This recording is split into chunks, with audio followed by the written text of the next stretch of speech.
Bonjour à toutes et à tous, j'espère que vous allez bien. Nous sommes dans un marché financier où très peu de personnes gagnent de l'argent. C'est à la portée de tout le monde de savoir lire un graphique, mais pas d'avoir le bon mindset. Je vous explique. Vous êtes nombreux à partager des graphiques gorgés d'indicateurs. J'en ai vu passer au moins avec 3 oscillateurs et plusieurs indicateurs intégrés dans le chandelier. J'en ai vu partager des projections long terme avec du H4. Je peux vous garantir une chose dans cette vidéo, c'est que le graphique du Bitcoin est très propre. Je vous invite maintenant à faire un exercice. Épurez votre graphique au maximum et enlevez tous les indicateurs. Regardez juste le chandelier, regardez le graphique du BTC simplement et tout deviendra évident. Déconnectez-vous et soyez le plus objectif possible dans votre lecture. Je vous invite à le faire et n'hésitez pas à me partager un petit retour de cette expérience. Ici, je vais commencer par me baser sur l'hebdomadaire.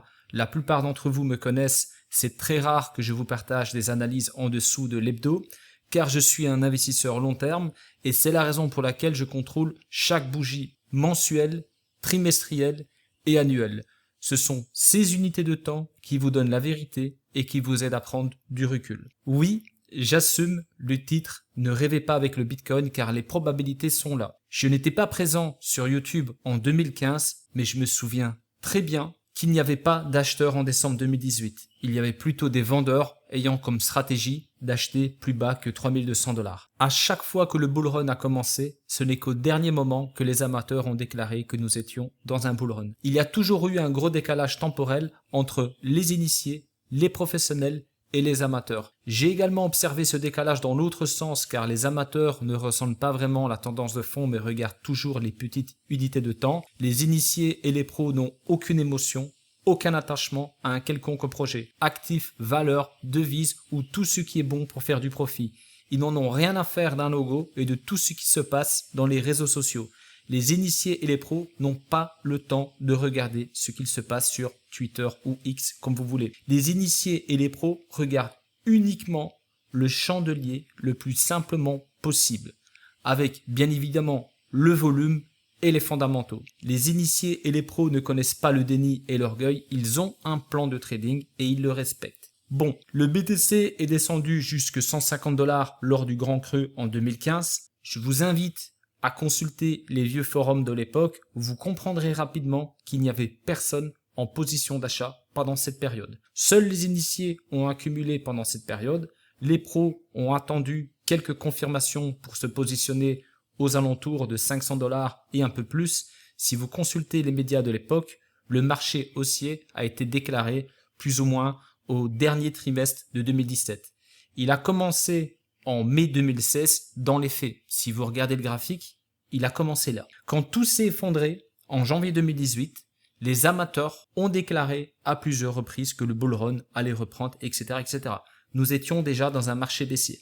Les initiés et les pros ont attendu la purge pour se positionner et c'est exactement ce qu'ils ont fait le premier trimestre 2019, mais aussi le quatrième trimestre 2022. Aujourd'hui, je constate qu'il y en a encore beaucoup qui attendent un BTC à 12K, au même titre que ceux qui attendaient à 1200. Aujourd'hui, je constate qu'il y en a encore beaucoup qui attendent un BTC à 12K, au même titre que ceux qui attendaient à 1200 $ pendant que nous étions à 3002. Regardez ce graphique simplement. À aucun moment, vous ne pourrez vous positionner au même prix que les initiés. Certes, le BTC peut encore retracer, mais tout a été orchestré pour que vous ne puissiez pas entrer au même prix qu'eux. Certains vont me dire que j'ai eu tort au moindre retracement. Vous verrez, le BTC va perdre 5%, c'est terminé, / tu t'es trompé. Je vais faire simple. Bien évidemment que le BTC peut redescendre sous les 30K, voire même aller jusqu'aux 25K, mais le Bitcoin ne devrait pas descendre plus bas que le prix où les initiés se sont positionnés.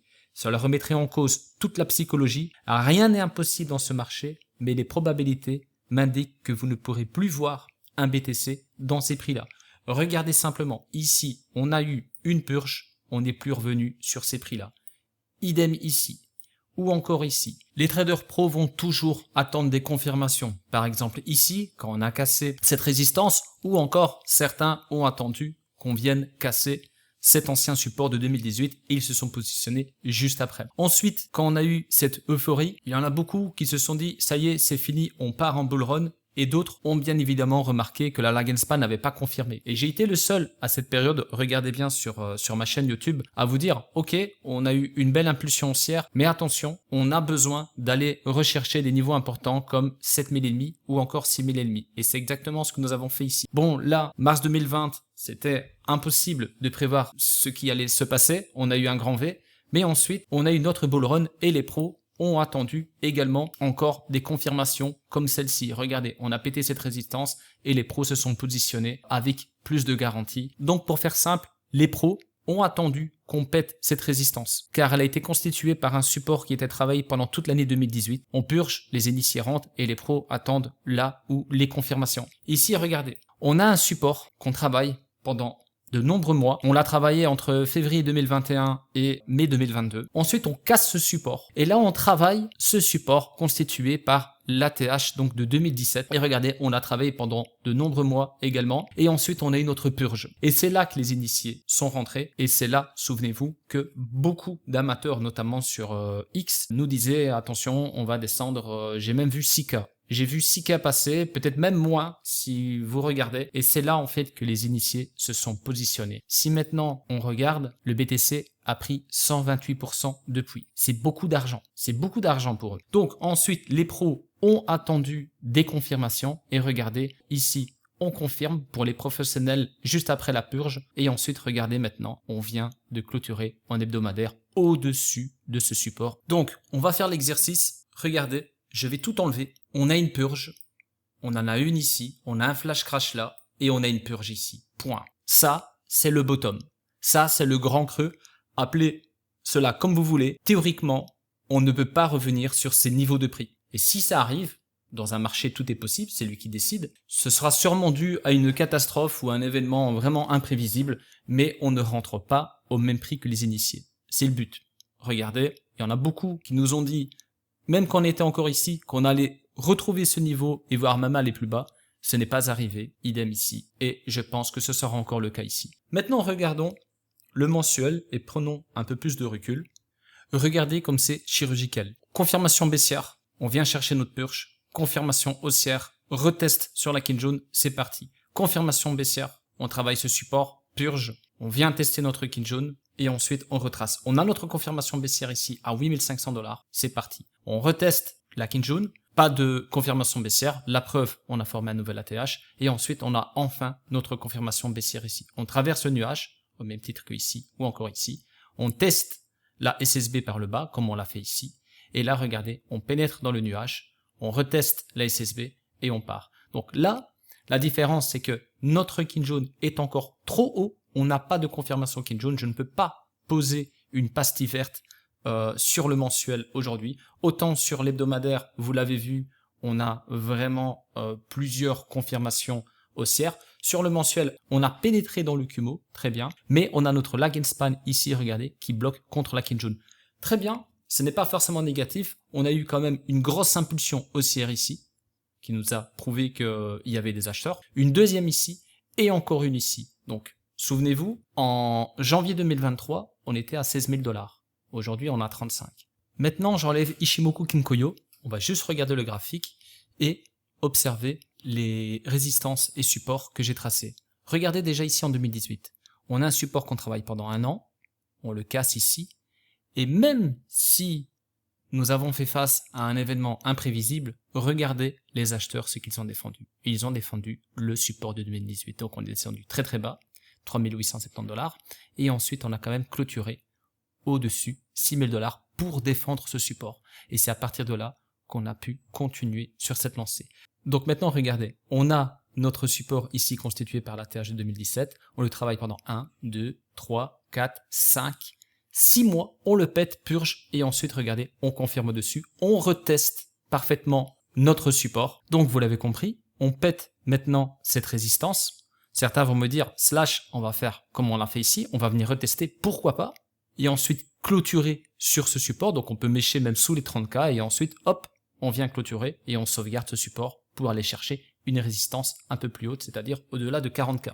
Maintenant, regardez à quel point l'annuel est propre. C'est vraiment magnifique. On a eu une année baissière ici, une en 2014, 2018 et 2022. J'en vois beaucoup s'impatienter, le bear, il est hyper long, ça ne s'arrête pas, mais on a juste eu une année de bear market. Regardez ici, 3 années de bull run, 3 années de bull run, on en a eu 2 grosses ici, et là, regardez, nous sommes déjà dans un contexte 2023 intéressant. Je rebondis encore une fois sur le weekly, regardez, support ici, constitué par la TH de 2017, on le travaille, on purge, on confirme, les pros rentrent, les initiés sont rentrés ici.